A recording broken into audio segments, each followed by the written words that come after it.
Doctor Harvinder Kaur का प्रश्न। साधना में एक अवस्था आती है जब विचार समाप्त हो जाते हैं। बिल्कुल ठीक कहा आपने। एक अवस्था आती है जब विचार बिल्कुल समाप्त हो जाते हैं। एक अवस्था नहीं आती है, दो तरह की अवस्थाएं आती हैं जब विचार समाप्त हो जाते हैं। एक तो निद्रा, निद्रा में विचार समाप्त हो जाते हैं। गहरी निद्रा में कहाँ होते हैं विचार? विचार लीन हो जाते हैं जैसे ही तुम्हारा मन निद्रामग्न होता है,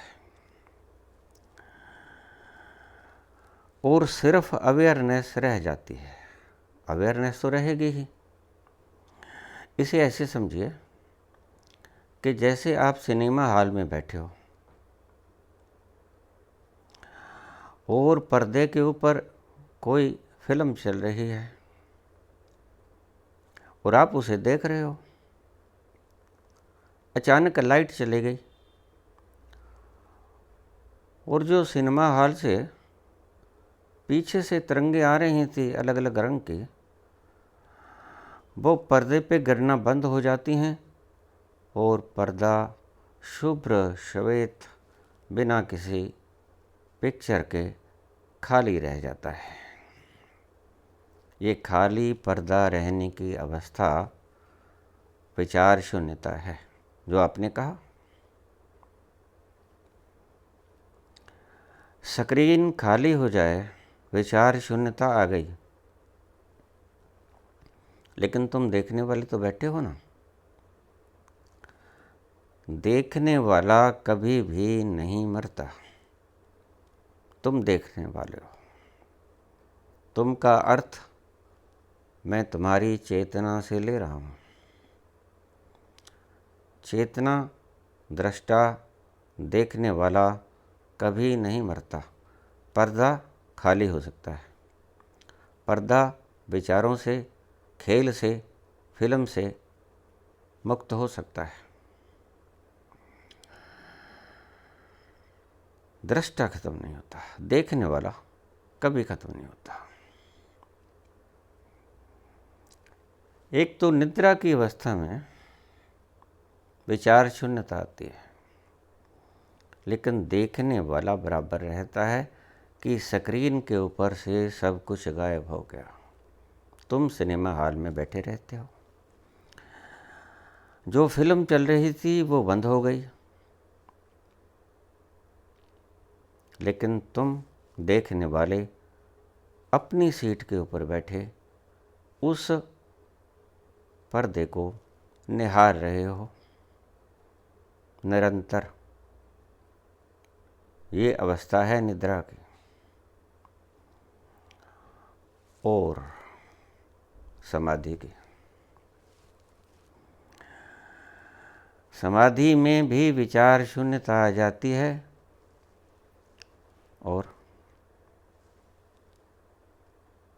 समाधि के अतिरिक्त अगर विचार हट जाएं, सिर्फ दृष्टा रह जाए, तो भी विचार शून्यता आ जाती है। क्योंकि जो पर्दे के ऊपर दृश्य चल रहे थे वो तुम्हारे भीतर विचार पैदा कर रहे थे। दृश्य हट गए, विचार भी हट गए, और सिर्फ अवेयरनेस रह जाती है। बिल्कुल ठीक, आप ही अवेयरनेस हो। आप कभी मरते नहीं, आप कभी लुप्त नहीं होते, आप कभी कमज़ोर और कभी बलशाली नहीं होते। आप सदा यकसां बने रहते हो, एक से ही बने रहते हो। पर्दे के ऊपर के विचार कमती बत्ती हो सकते हैं। विचार कम हुए, थोड़ी शांति आ जाती है। विचार ज़्यादा हुए, कोलाहल हो जाता है, दुविधा में पड़ जाता है मन कि क्या करें। कोई समस्या आन खड़ी हो गई, तुम्हारा मन भय भी खाता है, लोभ भी खाता है, परेशान भी होता है, और कभी अच्छा विचार चला स्क्रीन के ऊपर तो मन प्रसन्न भी होता है। लेकिन ये सभी अवस्थाएं तुम्हारे मन के पर्दे के ऊपर चलती हैं और बंद होती हैं जब तुम निद्रा में चले जाते हो। लेकिन निद्रा में तुम्हारा मन जाता है, तुम्हारे विचार जाते हैं, तुम नहीं जाते। तुम अवेयरनेस, तुम लगातार मौजूद रहते हो, चाहे तुम सुषुप्ति में हो, चाहे तुम समाधि में हो। समाधि में तुम जागृत अवस्था में होते हो, सुषुप्ति में भी जागृत अवस्था में होते हो, लेकिन तुम्हारा मन सोया होता है। ध्यान से समझना इन बातों को, बड़ी बारीक बातें हैं। सुषुप्ति में तुम्हारा मन बना रहता है पर सुप्त अवस्था में सोया रहता है। जैसे निद्रा अवस्था में तुम जीवित होते हो लेकिन सोए होते हो, ऐसे ही सुषुप्ति में तुम्हारे विचार जिंदा होते हैं लेकिन सोए होते हैं। लेकिन दोनों ही अवस्थाओं में तुम जागृत होते हो, स्वप्न में या सुषुप्ति में या समाधि में तुम जीवित रहते हो, तुम दृष्टा रहते हो बराबर। इस बात को आप अच्छी तरह से समझ लेना कि सुषुप्ति की अवस्था में जब आप सोए होते हो, आप जो हैं मूल तत्व में वो जागृत रहते हो। और समाधि में तुम तो जागृत ही रहते हो, तुम्हें कोई भेद नहीं पड़ता, मन सो जाता है। सुषुप्ति में मन सो जाता है, होता है जैसे तुम सो जाते हो, मरते नहीं हो। समाधि में मन मर जाता है, मन रहता ही नहीं, मन लीन हो जाता है सदा के लिए, फिर नहीं आता। सुषुप्ति में मन जिंदा होता है लेकिन सोया होता है। सुषुप्ति में मन होता ही नहीं, सोएगा क्या, मन समाप्त हो जाता है। फिर से समझ लीजिए, सुषुप्ति में मन होता है, सोया हुआ होता है। जैसे तुम रात्रि को सो जाते हो लेकिन मरते तो नहीं ना, सुबह फिर जीवंत उठ जाते हो। इसी तरह सुषुप्ति में मन सो जाता है लेकिन मरता नहीं है। समाधि में मन ही मर जाता है, तुम तो जागते ही रहते हो। चाहे सुषुप्ति है चाहे समाधि है, तुम जागृत रहते हो, तुम बने रहते हो बराबर, उतने ही जितने सुषुप्ति में उतने ही समाधि में। क्या कभी ऐसी अवस्था आती है कि सिर्फ अवेयरनेस रह जाए? तो है तो समाधि की अवस्था। समाधि की अवस्था में मैं बोल तो रहा हूँ कि मन मर जाता है, मैं मर जाता है, अवेयरनेस रह जाती है, सिर्फ तुम रह जाते हो। क्या कभी ऐसी अवस्था आती है कि सिर्फ अवेयरनेस रह जाए और मैं भी समाप्त हो जाए? हाँ हाँ, समाधि इसी का तो नाम है। मैं मर जाए यानी मन मर जाए। मन मर जाए, ईगो मर जाए, मन मर जाता है। अवेयरनेस तो सदा थी, समाधि में भी थी, है, और सुषुप्ति में भी थी। सिर्फ अवेयरनेस बाकी रहती है। सुषुप्ति में अवेयरनेस रहती है लेकिन मन भी रहता है। वो चाहे सोया हुआ रहे चाहे जागा हुआ रहे, लेकिन समाधि अवस्था में मन ही नहीं रहता, सिर्फ अवेयरनेस रहती है, जागृति रहती है। जागृति दोनों ही अवस्थाओं में रहती है, चाहे तुम सोए हुए हो, चाहे तुम जागे हुए हो। जागे मतलब समाधिस्थ हो गए हो, सुषुप्ति में हो या समाधि में हो, अवेयरनेस बनी ही रहती है। क्या कभी ऐसी अवस्था आती है कि सिर्फ अवेयरनेस रह जाए? बिल्कुल। और मैं समाप्त हो जाए? बिल्कुल। समाधि में ऐसा ही होता है। अभी तो मैं और अवेयरनेस एक साथ आते हैं और जाते हैं, बिल्कुल रहेगी। सुषुप्ति अवस्था में और जागृत अवस्था में, यानी कि सोने से बाद जो आप जागते हो, वो मैं भी जागेगा और साथ में होश भी जागेगा। जब सोओगे तो मैं भी सो जाएगा, रेस्ट करेगा, और आप भी सो जाओगे। सिर्फ उन दोनों चीज़ों को अवेयरनेस देखती रहेगी जो आप हो। आप कभी नहीं मरोगे, आप जिंदा ही रहोगे, चाहे आप सोए हुए हो, चाहे आप समाधि अवस्था में हो।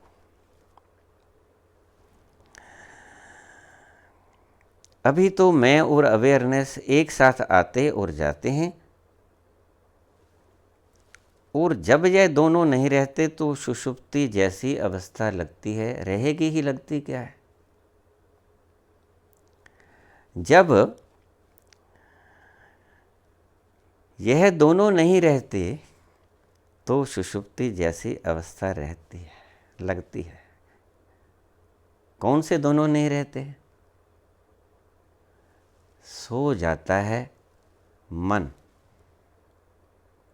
सो जाता है मन और सो जाता है विचार। शरीर भी सो जाता है, मन भी सो जाता है, ईगो भी सो जाती है, विचार भी सो जाते हैं। लेकिन आप अवेयरनेस सोए हुए भी रहते हैं, समाधि अवस्था में भी रहते हैं। समाधि अवस्था में सिर्फ और सिर्फ अवेयरनेस रहती है, सुषुप्ति अवस्था में अवेयरनेस रहती है, लेकिन मन सोया हुआ रहता है, पर रहता है। समाधि में आप तो रहते हो, कॉन्शियसनेस रहती है, लेकिन मन भी सोया हुआ होता है, लेकिन होता है। अब फर्क समझ गए? समाधि में मन ही खत्म हो जाता है, निद्रा में, सुषुप्ति में मन सो जाता है, मरता नहीं है। मेरे ख्याल में आप समझ में आ गई होगी आपकी बात। कभी कभी ऐसा लगता है शायद मैं सो रही थी। शायद नहीं सो रहे थे, सो रहे थे। क्या मैं सचमुच में सो रही होती हूँ? बिल्कुल सो रहे होते। ये मुझसे पूछने की आवश्यकता नहीं, क्योंकि तुम्हें विचार भी नहीं आ रहे थे और तुम्हें आनंद भी नहीं आ रहा था, खुद का एहसास भी नहीं हो रहा था और विचार भी नहीं आ रहे थे।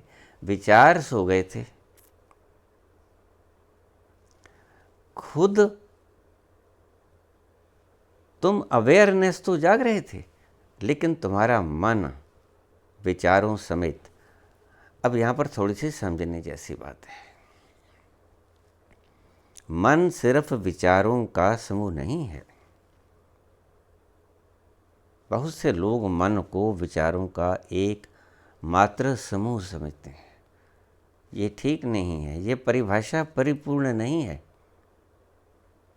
मन एक जाल है बहुत सी चीज़ों का, वासनाओं का, इच्छाओं का, कल्पनाओं का, अतीत का, स्मृतियों का, कल्पनाओं का, भविष्य में तुमने क्या सोचना है, प्लानिंग्स का, आपने क्या योजनाएं बनाई हैं, याददाश्त का, मेमोरीज का, सबका समूह मन है। मन अकेला विचार नहीं है, मन इन सभी चीज़ों का समूह है। वासनाएं, जिज्ञासाएं, मेमोरीज, आपकी इच्छाएं, आपकी कल्पनाएं, आपकी स्मृतियाँ, आपकी योजनाएं, ये सभी कुछ जोड़ के मन बनता है। अकेला विचारों का नाम मन नहीं है, ये सभी होता है बीच में। क्या समाधि की अवस्था में अवेयरनेस रहती है? बिल्कुल रहती है, अवेयरनेस ही रहती है। देखिए, यहाँ पर मैं आपको ठीक से समझाता हूँ। यहाँ पर बहुत लोग फंसते हैं आके। अवेयरनेस के मसले में जब आपको सिर्फ अवेयरनेस रहेगी, समाधि की अवस्था में कह रहा हूँ आपको, निद्रा की अवस्था में नहीं कह रहा हूँ। जब समाधि की अवस्था में आप होगे तो आपकी अवेयरनेस के साथ एक चीज़ और होगी। क्या होगी? आप उस चीज़ को देखकर पता लगा सकते हो कि मैं सो रही थी या मुझे समाधि लग गई थी। क्या है वो चीज़? आनंद, मस्ती, सुरूर, नशा, मदमस्ती।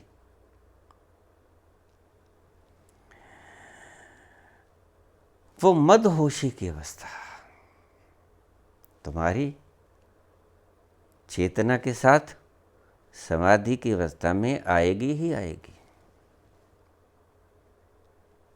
इस बात का ख्याल रखना। समाधि की अवस्था में तुम्हारा मन खत्म हो जाएगा, तुम बने रहोगे परम खुशी के साथ, आनंद के साथ, मदमस्ती के साथ, एक सुरूर के साथ, मदहोशी के साथ, बेहोशी के साथ नहीं। शराब के नशे में बेहोशी के साथ और परमात्मा के नशे में मदहोशी के साथ तुम रहोगे। जब सिर्फ अवेयरनेस रहेगी तो उसकी पहचान कैसे करोगे? जब तुम सिर्फ अवेयरनेस के साथ रहोगे तो उसकी पहचान कैसे करोगे? साथ में आनंद होगा, साथ में मदहोशी होगी, सुरूर होगा बड़ा भारी, स्मृति छलक छलक जाएगी, एक तरफ मन शून्य हो जाएगा और बड़ी मौज और बड़े आनंद में बेपरवाह, लापरवाह नहीं, बेपरवाह फैल जाओगे। लापरवाह नहीं हो जाओगे, आपको हर चीज़ की होश होगी। लापरवाह आदमी को होश नहीं होती, बेपरवाह आदमी को होश होती है। इसीलिए वो परवाह नहीं करता किसी चीज़ की। लापरवाह व्यक्ति भी परवाह नहीं करता, लेकिन वो सोया हुआ परवाह नहीं करता। जैसे सोया हुआ व्यक्ति कैसे कोई परवाह नहीं करता किसी चीज़ की, कौन आया कौन गया उसे कोई मतलब नहीं। लापरवाह आदमी सोया हुआ होता है, लेकिन बेपरवाह आदमी कोई फिक्र नहीं करता, सोया हुआ नहीं होता, होता जागा हुआ है।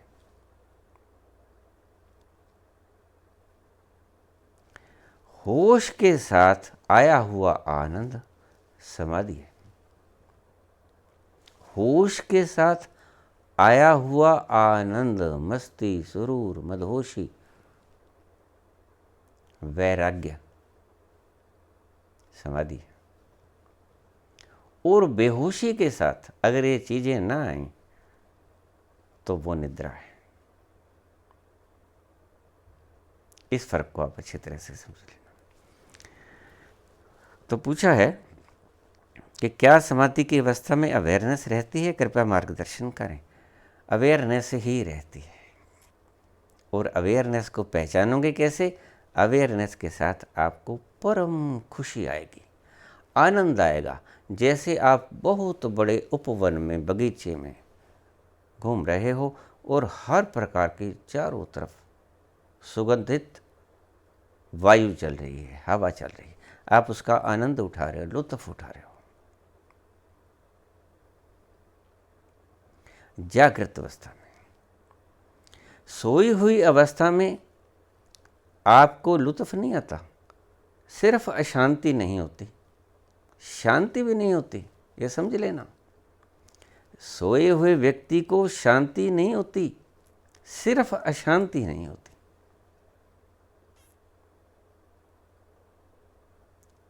समझ आती है बात? विचार नहीं होते जो कि अशांति का कारण है। विचार नहीं होते, लेकिन विचारों का ना होना शांति नहीं है। शांति में विचार तो नहीं होते, लेकिन एक चीज होती है साथ, क्या? आनंद, मस्ती।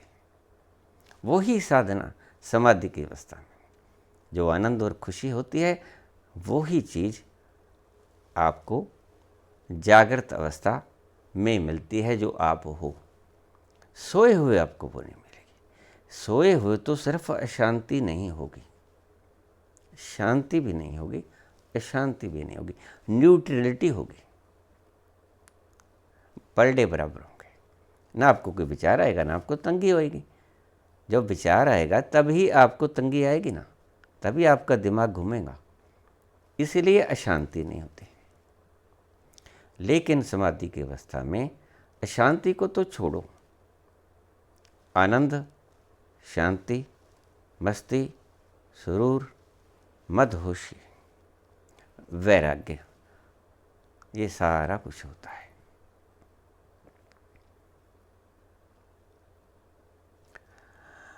बहुत से लोग शांति नहीं पा सकते तो वो सोने को ही शांति समझ लेते हैं, लेकिन सोना शांति नहीं है। सोना तो सिर्फ अशांति का न होना है, और अशांति का न होना, सुनिए, अशांति का ना होना खुशी नहीं। मुर्दे को अशांति नहीं होती, होती खुशी होती है? नहीं होती। मरे हुए व्यक्ति को न तो अशांति होती है और न ही खुशी होती है, लेकिन समाधिस्थ व्यक्ति को शांति होती है और खुशी होती है। अगर जीवंत व्यक्ति समाधि को उपलब्ध हो गया तो उसे शांति भी मिलेगी और खुशी, आनंद, मस्ती, सुरूर मिलेगा। ये फर्क है। अवेयरनेस रहेगी, अवेयरनेस तुम हो, और ये सारे तुम्हारे गुण हैं, स्वभाव हैं। मस्ती, आनंद, नृत्य, खुशी, सुगंध, मदमस्ती, मदहोशी, परम खुशी तुम्हारी पहचान है, रिकग्निशन है तुम्हारी,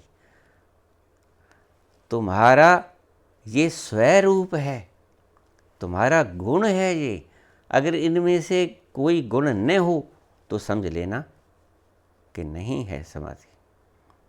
समाधि में आप बहुत प्रसन्न हो जाओगे, आनंदित, महा आनंदित, अशांति की कोई रेखा नहीं बचेगी। हर तरफ शांति ही शांति, हर तरफ आनंद ही आनंद, खुशबू ही खुशबू, मदहोशी ही मदहोशी। अवेयरनेस, जागृति, जागृति, होश, मस्ती, मद, दोनों को मिला लिए जाए तो मदहोशी। जागृति भी होती है, मद उसका होश का स्वभाव है। इसको ठीक से समझ लेना। जब होश आएगा तो मद भी आएगा। जैसे ही तुम होश से युक्त हुए, पूर्ण होश से युक्त हुए, थोड़े थोड़े होश में तो आप सदा ही रहते हो। जब आप पूर्ण संबोधि को प्राप्त होते हो तो पूर्ण अवेयर भी होते हो, और अवेयरनेस का स्वभाव है खुशी, मद, नशा, सुरूर, इसीलिए आपको सिद्ध पुरुष कुछ ऐसा लगेगा जैसे इसने कुछ अलौकिक चीज़ पी ली है। वो अलौकिक क्या होता है? अलौकिक होता है परमात्मा का रस। आनंद की घूंट भर ली इसने, आनंद गटक गया। सूरत कलारी भई मतवारी, मदवा पी गई बेन तोले। जैसे न जाने पता नहीं इसने कितनी पी ली है। और जैसे ही व्यक्ति समाधि में जाता है, बहुत जन्मों का प्यासा होता है। वो समुद्र भर के पीना चाहता है, क्योंकि प्यासा है, बहुत जन्मों से प्यासा है। बहुत जन्मों से ये इच्छा रखी है कि कब मैं इस योग्य हो जाऊंगा कि उस मदहोशी का पान करूंगा, और जब मैं उस योग्य हो जाऊंगा मैं समुद्र का समुद्र ही पी जाऊंगा। और समुद्र का समुद्र ही पी लेते हो तुम। उसके पिए बिना आपकी मदहोशी पूर्ण नहीं होती। ना ही होश पूर्ण होता है, ना ही मस्ती पूर्ण होती है। ये दोनों ही पूर्ण आते हैं। जब भी आते हैं, होश पूर्ण आएगी तो मस्ती भी पूर्ण आएगी। मदहोशी 100% आया करती है। सो रहती है, निश्चित रूप से रहती है, लेकिन अवेयरनेस अकेली आती है। अवेयरनेस साथ में विचार नहीं लेके आती है, अशांति नहीं लेके आती, लेके आती है। क्या लेके आती है? वही जो मैंने बताया, खुशबू, सरूर, मस्ती, सुगंध, आनंद, ये सारा कुछ साथ लेती है। ये इसका स्वभाव है। जैसे अग्नि का स्वभाव गरमाइश होती है ना, और अगर आप कहें कि मैंने ठंडी अग्नि देखी, तो फिर कैसा होगा? गलत होगा। ठंडी अग्नि कभी होती ही नहीं। ठंडा जल और गर्म जल तो होता है, लेकिन अग्नि ठंडी नहीं होती, अग्नि गर्म ही होती है। ऐसे ही तुम्हारा स्वभाव, आत्मा का स्वभाव आनंद है। अगर आत्मा के तुम्हें दर्शन हो गए, या तुम्हें आत्मज्ञान हो गया, या तुम्हें समाधि हो गई, और अगर समाधि के बाद भी बहुत से पागल मेरे पास आ जाते हैं कि मुझे समाधि लग गई है, जरा बताना। मैंने कहा भाई मैं क्या बताऊं? जब आपको आनंद और सुरूर नहीं बता रहा है कि मुझे मस्ती आ गई है, तो मैं कैसे बताऊंगा? आपके भीतर की अवस्था मुझसे ज़्यादा अच्छी तरह आप जानते हो। एक छोटी सी बात संसार की बात से समझाने की चेष्टा करूंगा। एक बिटिया गर्भवती थी, सोने लगी तो वैद्य ने कहा था, पुराने ज़माने की बात है, कि आज रात को बच्चा हो जाएगा। तो बिटिया सोने लगी तो माता से बोलने लगी कि माता, जब मेरे बच्चा हो तो मुझे जगा लेना। माता मन ही मन हंसी,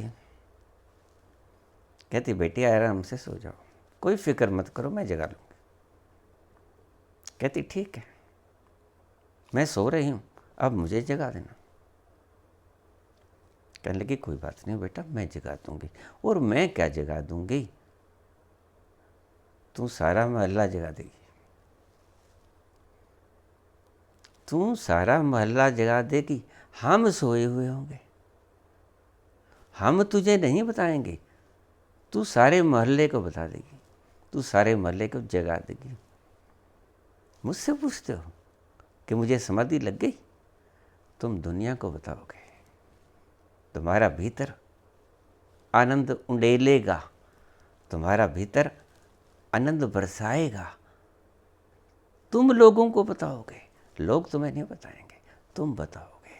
तुम्हारी आंखें, तुम्हारा बोल चाल, व्यवहार, आचरण, आत्मा का मिठास, आत्मा की मस्ती, सुरूर, लोग पहचान जाएंगे, लोग जान जाएंगे। आप खुद ही बता दोगे, लोगों को आपको बताने की आवश्यकता नहीं पड़ेगी।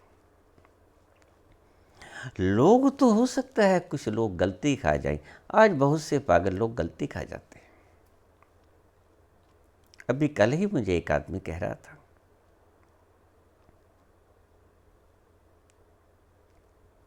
कि जो सिद्ध हो जाता है, जो संत हो जाता है, वो किसी को श्राप नहीं दिया करता। बिल्कुल ठीक कहा, श्राप दिया नहीं करता, लेकिन अगर तुम संत को इतना सताओगे, संत श्राप नहीं देगा, नहीं देगा, बिल्कुल नहीं देगा। संत के भीतर बैठा वो संत का स्वामी, वो श्राप देगा, संत नहीं श्राप देगा। ये तुमने इतना कुछ देखा संसार में, फिल्मों में देखा, कहानियों में पढ़ा, शास्त्रों में पढ़ा कि फला व्यक्ति के भीतर से श्राप आया। श्राप दिया नहीं उसने। कोई जानबूझ के रोए और किसी को भीतर से रोना आए, रोने की एक्टिंग करे और तुम्हारे तशद्दुद की वजह से किसी की आत्मा रोए सचमुच, ये दोनों बातों में कोई फर्क नहीं है। संत कभी श्राप नहीं देता, लेकिन अगर तुम उसे इतना सताओगे तो उसके भीतर बैठा हुआ सर्व जगत का स्वामी उसके मुख से खुद बोलेगा।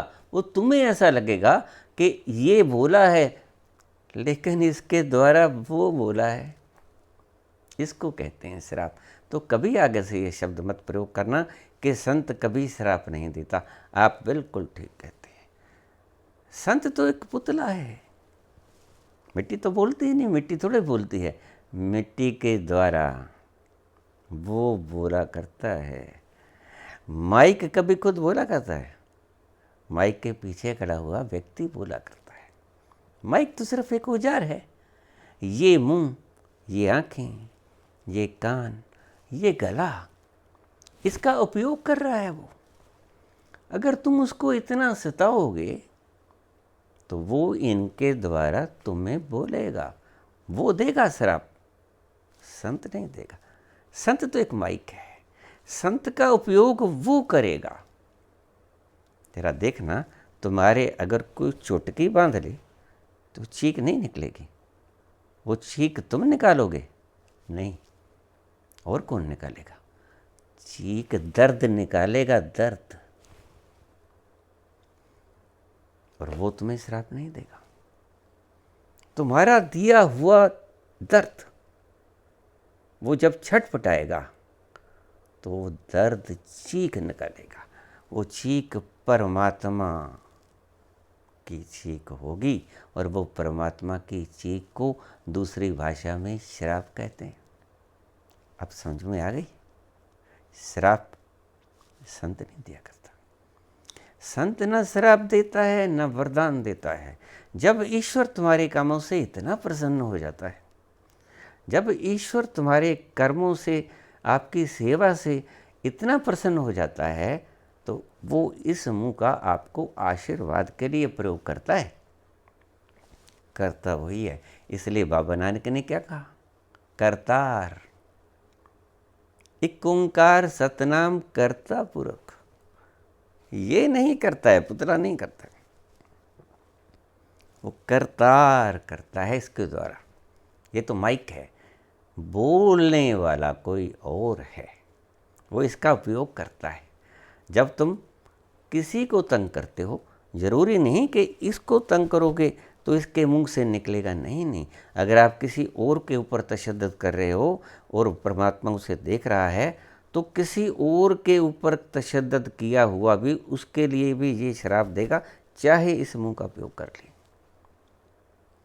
औरों को दर्द देता हुआ व्यक्ति अगर परमात्मा इन आँखों के द्वारा देख ले कि ये तशद्दुद कर रहा है फला आदमी पर, तो उस आदमी पर तशद्दुद होते देखकर भीतर का आत्मा परमात्मा इस मुख का उपयोग कर लेगा आपको श्राप देने के लिए।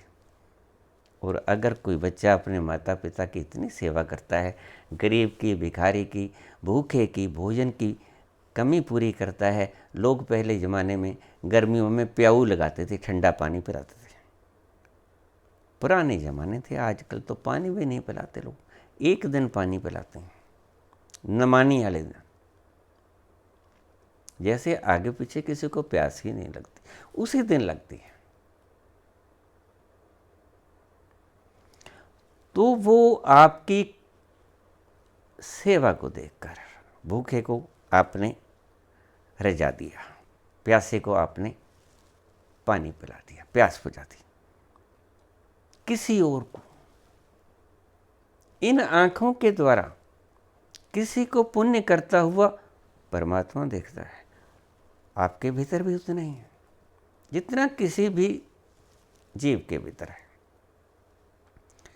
इन आँखों से फर्ज करो किसी को सेवा करते हुए देखता है तो उसके भीतर से आपको आशीर्वाद निकलता है। वो आशीर्वाद ये नहीं दे रहा है, आशीर्वाद तो वही दे रहा है, लेकिन इस मुख के को प्रयोग कर रहा है।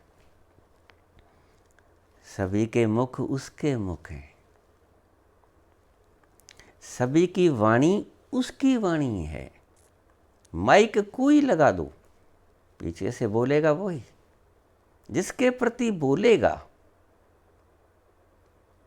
वो सेवा करता है तो उसे आशीर्वाद देगा वो जो उसके भीतर भी है, और जो आशीर्वाद देता है उसके भीतर भी। किसी का प्रयोग कर सकता है वो श्राप देते वक्त और वरदान देते वक्त। इसीलिए जितनी हो उतनी सेवा कीजिए। पशुओं को, भूखों को चारा डालिए, पानी पिलाइए, आदमियों को, प्यासों को पानी पिलाइए,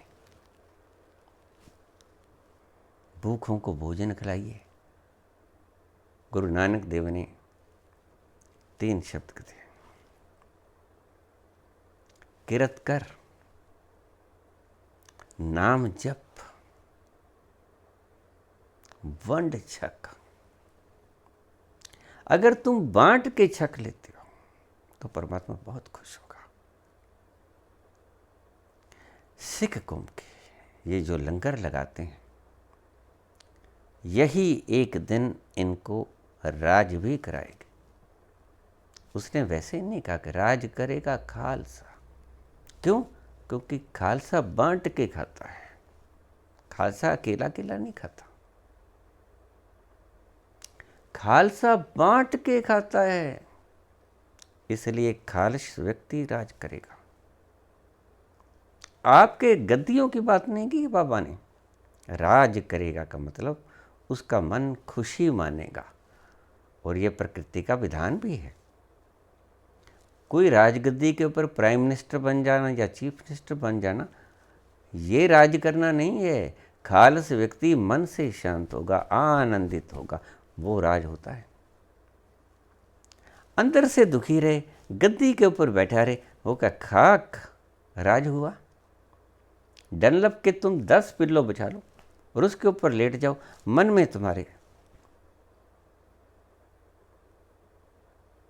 सारा दुख दर्द सारी रात चलता रहे, तो आप सब कुछ होते हुए भी राज कर रहे थे? नहीं, दुखी हो रहे थे। उस राज की तो बात ही नहीं की। बाबा नानक ने उस राज की बात नहीं की। राज तुम अपनी आत्मा में करोगे, खुश रहोगे, आनंदित रहोगे, मौज मानोगे, मदहोशी में रहोगे। एक छोटी सी कहानी कहूँगा।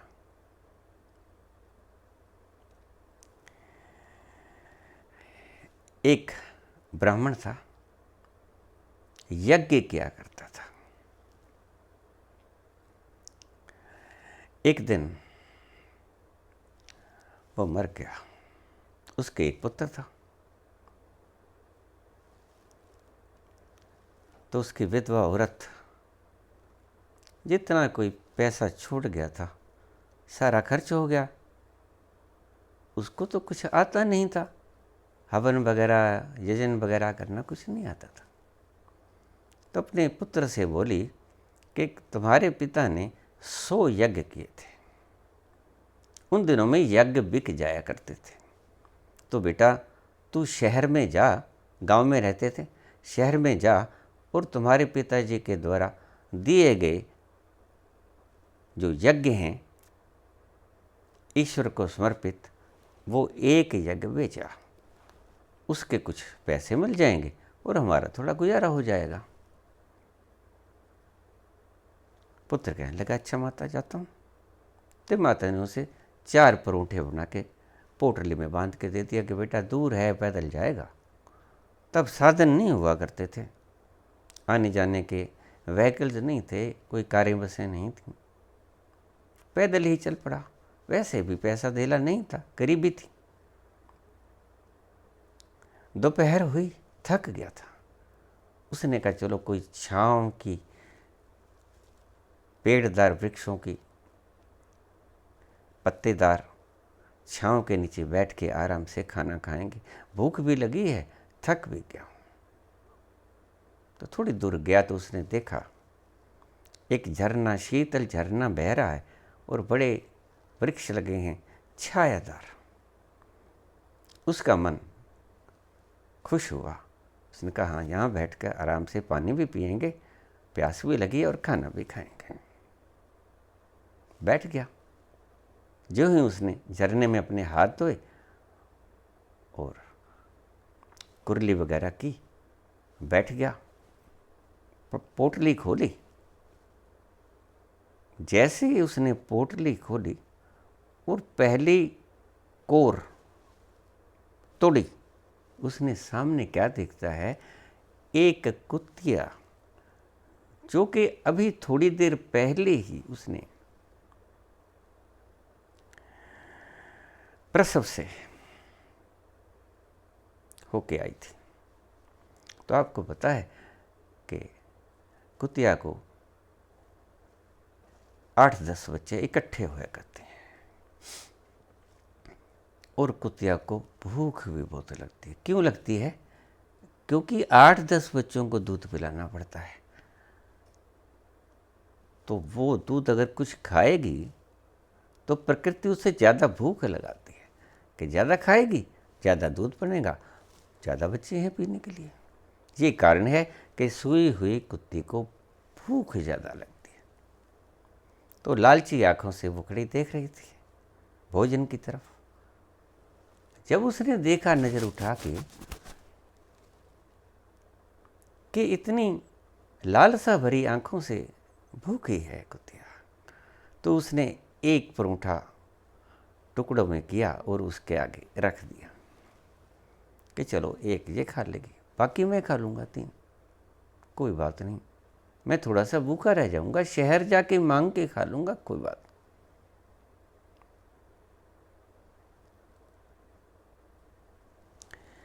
लेकिन वो तो फटाफट खा गई, भूख लगी थी बहुत ज़्यादा। तो फिर आके पूँछ हिलाने लग गई, फिर ललचाई दृष्टि से दूसरे रोटी की तरफ देखने लगी। उसने कहा ज़्यादा भूखी, चलो मैं 2 खा लूँगा, 2 ये खा लेगी। उसने दूसरे परोठे के भी हिस्से किए, तोड़ा और दूसरा परोठा भी उसके सामने रख दिया। जल्दी से वो खा गई, भूख बहुत लगी थी। फिर ललचाई आंखों से, क्योंकि भूख तो बहुत लगी थी, देखने लगी। पशु था, नहीं ज्ञान था कि इसको भी भूख लगी होगी। यही तो कॉन्शियसनेस होती है, इसे ही तो संवेदनशीलता कहते हैं। तो उसने कहा कि भूख ज़्यादा लगी है, कोई बात नहीं, मैं तो चला ही हूँ गांव में, मांग के खा लूँगा। आदमी है ये, तो बोल भी नहीं सकती बेचारी, ललचाई आंखों से सिर्फ देख रही है मुझे। उसने कहा चलो मैं तो एक से ही काम चला लूँगा। यद्यपि भूख तो उसे भी बहुत लगी थी, थका हुआ था। तो उसने तीसरा परोठा भी तोड़ा और वो उसके आगे रख दिया। वो तीसरा परोठा भी जल्दी जल्दी खा गई और खा के फिर उसके सामने पूँछ हिलाने लगी। अब उसने, ब्राह्मण के पुत्र ने सोचा कि इसको ज़्यादा भूख लगी है। फिर अब जब देख रही है तो मैं अकेला कैसे खाऊं, बंड छको। लेकिन उसने तो बांट भी दिया था। 4 में से 3 बांट दिए थे, अपने लिए 1 रह गया था। तो उस कंडीशन में व्यक्ति क्या करे? बाबा नानक से अगर किसी ने ये सवाल पूछा होता तो वो यही जवाब देते हैं कि उसने बहुत अच्छा किया, उसने जो 4 परोठे उसको दे दिए, बस इसे ही मैं कहता हूँ कि वंड छको। जब तक व्यक्ति दूसरा सामने वाला उसको पूरा रजेमा ना हो जाए, वो पूरा संतुष्ट ना हो जाए, तब तक बांटना आपका पूर्ण नहीं हुआ। उसकी भूख मिटानी पहले जरूरी है, फिर आपकी भूख की परवाह करना। इसका ये मतलब था। इसका कुछ मूर्ख लोग मुझे अर्थ समझाते हैं कि अगर आपके पास 4 हैं तो 2 दे दो, 2 आप खा लो। नहीं, इसका अर्थ ये नहीं।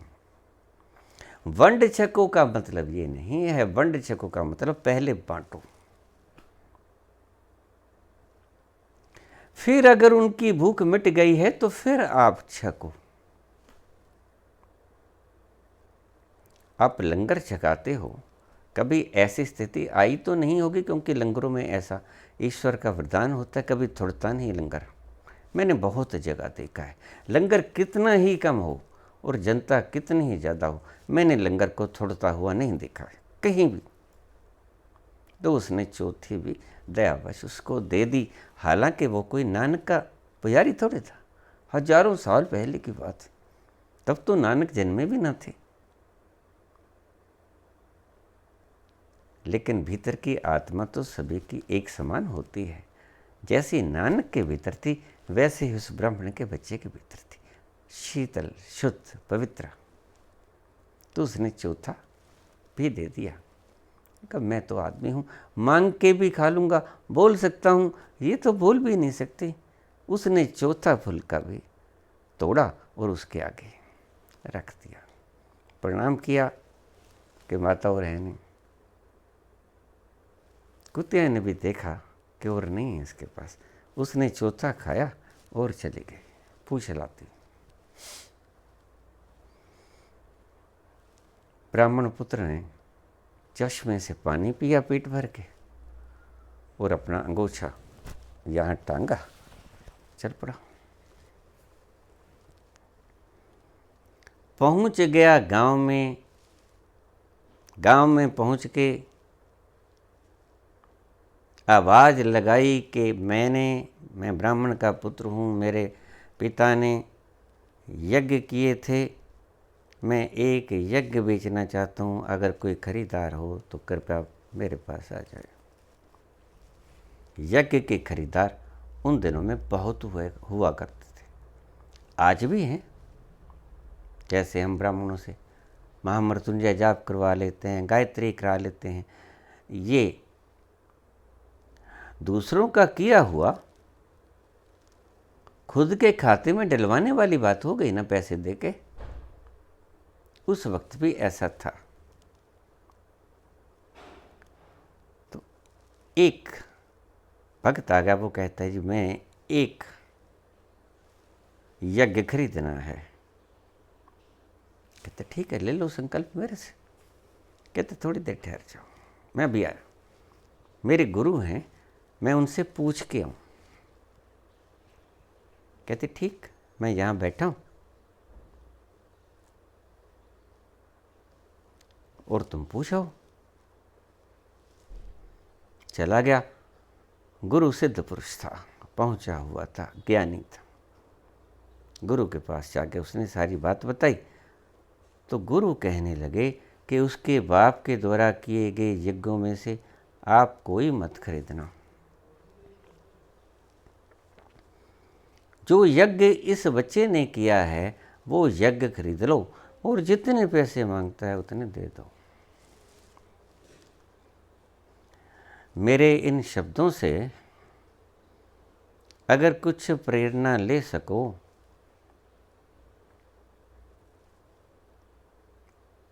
तो संत जनों अवश्य प्रेरणा ले लेना। जितनी प्रेरणा ले सको उतनी प्रेरणा अवश्य ले लेना। इसके पिता के द्वारा किया गया यज्ञ तो मत खरीदना बेटा, लेकिन जो यज्ञ इसने किया वो खरीद लेना, और मोल भाव भी मत करना, जितना मांगे पैसा उतना दे देना। चला गया उस बच्चे के पास। वो कहता, बेटा पंडित जी, आपके बाप के द्वारा किया गया, आपके पिताजी के द्वारा किया गया, मैंने कोई यज्ञ नहीं लेना है। मैंने यज्ञ लेना है जो आपने किया। बच्चा कहने लगा, ब्राह्मण पुत्र हूं, झूठ नहीं बोलूंगा, मैंने कभी कोई यज्ञ नहीं किया, मैं तो बच्चा हूं,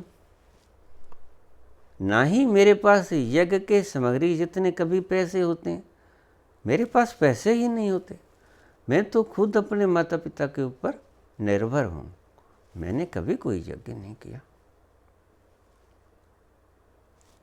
भाई देखो, मेरे गुरु का आदेश है, आपने जो यज्ञ किया है वो मुझे दे दो, पैसा जितना चाहे ले लो। कहना लगे, मैंने कभी यज्ञ किया ही नहीं, मैं कैसे बेच दूं, झूठ बोल के पैसे ले लूं, नहीं। तो कहता, अच्छा मेरे गुरु के पास चलो। चलो, चले गए, बैठ गए, हाथ जोड़ के बच्चा भी बैठ गया उनके प्रणाम करके। कहने का, गुरुदेव मैंने तो कभी कोई यज्ञ नहीं किया। कहता, बेटा संकल्प में तुम ये मत कहना कि मैंने यज्ञ किया है और मैं उस यज्ञ का फल इन्हें देता हूँ। तुम ये बोल देना कि अगर मैंने आज यज्ञ किया है तो उसका फल इसको मिल जाए। कहता, आज तो मैं भूखा मर रहा हूँ खुद ही, मैंने खुद ही कुछ नहीं खाया, भूखा हूँ मैं, आज तो तुम मुझे कोई 2-4 फुलके दे दो तो मैं अपना पेट भर लूँ। कहता, हाँ जितना चाहे खाना खा लो, परंतु आज जो तुमने यज्ञ किया है उसका फल इसे दे दो और पैसे जितने चाहे ले लो। कहता, गुरुजी मैं समझा नहीं आपकी बात को। वो कहता, बेटा आज तुम्हें एक सुई कुतिया को, जो थोड़े से मिनट पहले ही सोई थी, ठीक से उठ चल भी ना सकती थी, और 4 परौंठे तेरी माता ने तुम्हें दिए थे, और तुमने एक एक करके उसकी ललचाई दृष्टि को देखते हुए तुम्हारी आत्मा थर्राई और तुमने चारों के चारे उसको खिला दिए और खुद भी भूखे रह गए, और झरने का जल पी के यहाँ आ गए, तुम अब तक भूखे हो। कहता, बिल्कुल ठीक है, बस इस यज्ञ का फल आप मुझे दे दो, जितने पैसे मांगोगे उतने मुझसे ले लो। ब्राह्मण का पुत्र बोला कि जो आज मैंने किया नहीं, मुझसे हुआ है। ज़्यादा अच्छी बातें कभी की नहीं जाती, हो जाया करती। श्वास के बिना हम जिंदा नहीं रह सकते 5-4 मिनट, लेकिन वो श्वास हम नहीं लेते, नहीं तो सोए पड़ते भी हम लेते। वो आते हैं श्वास, तुम नहीं लेते। निद्रा आती है, निद्रा तुम नहीं लेते। दिल धड़कता है, दिल तुम नहीं धड़काते। जितनी महत्व क्रियाएं हैं वो तुम नहीं करते, वो ईश्वर ने अपने हाथ में रखी हुई। सो तुमने किया भी नहीं, तुमसे हो गया, क्योंकि महत क्रियाएं, महत दान हो जाया करते हैं। उसने कहा, गुरुदेव क्षमा करना, अगर मैंने आज मुझसे दान हो गया और उसका इतना फल है तो फिर बेचूंगा तो मैं भी नहीं, आगे से और कर पाऊं, प्रकृति मुझे और मौका दे, इस बात का ख्याल जरूर रखूंगा, लेकिन मैं इसको बेचने वाला नहीं हूं, मुझे क्षमा कीजिएगा।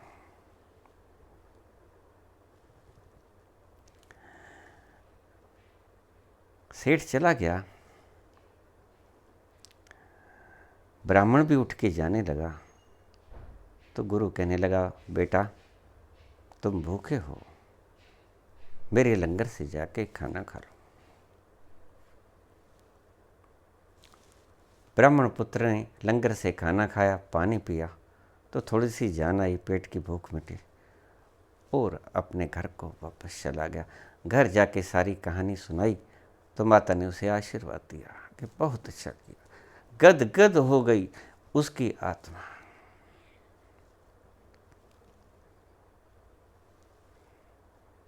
अगर कभी तुम्हें मौका मिले, ऐसा दान तुमसे होता तुम्हें दिखे, तो देरी मत करना, सोचना मत, इसको बीच में मत आने दो ना, इसको